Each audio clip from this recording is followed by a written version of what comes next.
بسم اللہ الرحمن الرحیم۔ السلام علیکم پیارے دوستو، ہمارے چینل اسلامک انفارمیشن میں آپ سب کو خوش آمدید۔ رات خاموش اور حیران تھی، جیسے کوئی بہت بڑا انقلاب آنے والا ہو۔ ہر راستے اور گلی کوچے ویران ہو گئے تھے۔ اس ختم ہوتی ہوئی رات کے سکون کے اور زوال کے اندر سے ایک نور طلوع ہو کر چار سو روشنی بکھیرنے والا تھا۔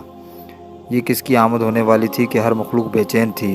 تاریخ عالم میں یہ وہ نرالا انوکھا دن ہے کہ اس روز خلق آدم کا راز، ابراہیم علیہ السلام کی دعا، عیسیٰ علیہ السلام کی بشارت، یتیموں کو سہارا، بیواؤں کو مسیحا، مظلوموں کی پکار، غریبوں اور مسکینوں کا ولی اور پوری انسانیت کا پرسان حال پیدا ہوئے۔ پیارے دوستو، یہ ویڈیو حضرت محمد صلی اللہ علیہ وآلہ وسلم، سرکار دو عالم صلی اللہ علیہ وآلہ وسلم کی پیدائش کے حوالے سے۔ ویڈیو کو جاننے کے لیے انت تک لازمی دیکھیں، اور اگر چینل کو سبسکرائب نہیں کیا تو سبسکرائب کرنا نہ بھولیں۔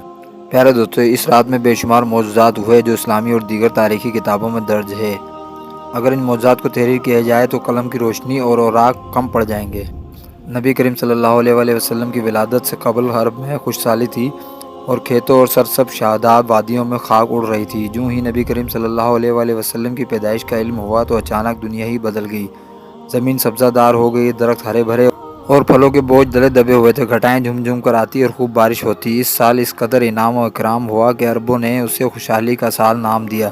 نبی صلی اللہ علیہ وسلم کی ولادت سے قبل عرب کے نجومیوں میں کسی بڑی شخصیت کی پیدائش کا چرچا عام تھا، اور اہل کتاب بھی اپنی کتاب میں جس آخری نبی صلی اللہ علیہ وسلم کی آمد کے متعلق پڑھتے آئے تھے، انہیں احساس ہو گیا تھا کہ اس نبی صلی اللہ علیہ وسلم کی آمد کا وقت قریب آ چکا ہے۔ لہٰذا حسان بن ثابت جو عرب کے نامور شاعر تھے، وہ فرماتے ہیں کہ وہ 7 سال کے تھے اور یثرب یعنی مدینے میں رہتے تھے کہ اچانک ایک دن ایک یہودی کو ایک بلند مقام پر چیختے ہوئے سنا۔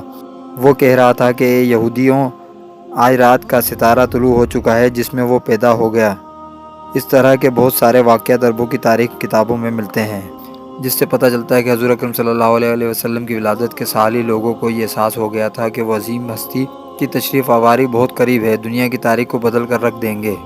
نبی صلی اللہ علیہ وسلم کی والدہ نے آپ کی ولادت کے وقت ایک خواب دیکھا کہ ان میں سے ایک نور نکلا جس سے شام کے محلات روشن ہو گئے۔ لہٰذا جب حضور صلی اللہ علیہ وسلم پیدا ہوئے تو ان کی والدہ سے ایسا نور ظاہر ہوا جس سے مشرق اور مغرب کے درمیان ہر چیز روشن ہو گئی۔ حضور نور اتنے روشن تھے کہ بی بی آمنہ نے شام کے شہر بصرہ کے محلات دیکھ لیے۔ حضرت عثمان ابن ابی رضی اللہ تعالیٰ عنہ سے روایت ہے کہ میری والدہ نے بتایا کہ میں اس رات حضرت آمنہ کے پاس تھی جس رات نبی کریم صلی اللہ علیہ وسلم کی ولادت ہوئی۔ میں گھر میں ہر طرف نور ہی نور پاتی تھی اور محسوس کرتی تھی کہ ستارے قریب سے قریب تر ہو رہے ہیں۔ جب آپ صلی اللہ علیہ وسلم کی ولادت ہوئی تو خانہ کعبہ سے نور منور ہو گیا اور ستارے زمین کے قریب ہو گئے۔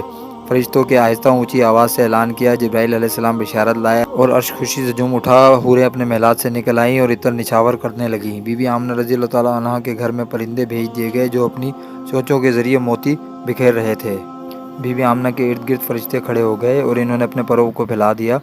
سارا زمانہ امام کائنات میں جھوم اٹھا۔ مشرق کے چرند و پرند مغرب کے چرند پرند کے پاس مبارکباد لے کر گئے۔ نبی کریم صلی اللہ علیہ وسلم کی ولادت سے کفر کے ایوانوں میں ہلچل مچ گئی۔ نبی کریم صلی اللہ علیہ وسلم کے والد محترم حضرت عبداللہ آپ کی ولادت سے قبل ہی انتقال کر چکے تھے۔ آپ کے دادا حضرت عبدالمطلب نے جب پوتے کی ولادت کی خبر سنی تو خانہ کعبہ میں جا کر سجدہ کیا اور اس نعمت پر خدا کا شکر ادا کیا۔ اسی وقت آپ نے یہ منظر دیکھا کہ کعبہ کے ارد گرد موجود تمام بت سب منہ کے بل گر پڑے ہیں۔ دوسری مذہبی کتابوں میں اور خصوصاً زرتشتیوں کی تاریخ کی کتابوں میں بھی موجود ہے کہ اس رات دنیا کے تمام بت گر گئے تھے۔ حضور اکرم صلی اللہ علیہ وسلم کی ولادت کے رات کسریٰ کے محل میں زلزلہ آ گیا اور اس کے 14 گنگرے گر پڑے۔ بیریا کبریا پانی خشک ہو گیا اور فارس کے آتش گدی کی آگ بجھ گئی جو 1000 سال سے مسلسل چل رہی تھی اور ایک لمحے کے لیے بھی اسے بجھنے نہیں دیا گیا۔ آتش پرست اس کی پوجا کرتے تھے۔ کسریٰ اور قیصر کے شاہی محل میں زلزلہ آنا اس جانب اشارہ تھا کہ اب دنیاوی جاہ و جلال کے محل زمین بوس ہونے والے ہیں۔ جب حضور صلی اللہ علیہ وسلم پیدا ہوئے تو اللہ تعالیٰ نے آپ کو پاکیزہ بدن اور تیز کستوری کی طرح خوشبودار چہرہ، نورانی آنکھیں سرمگی۔ حضور صلی اللہ علیہ وسلم کی اس دنیا میں تشریف آوری کے ساتھ ہی کفر و ظلمت کے بادل چھٹ گئے۔ مس انسانیت سرور کائنات امام الانبیاء حضرت محمد صلی اللہ علیہ وسلم کی ولادت اس دنیا کی تاریخ کا ایک عظیم واقعہ ہے۔ آپ صلی اللہ علیہ وسلم تمام جہانوں کے لیے رحمت بن کر آئے۔ آپ کے وجود سے پوری دنیا میں نور حق پھیلا اور کفر و باطل کے اندھیرے دور ہو گئے۔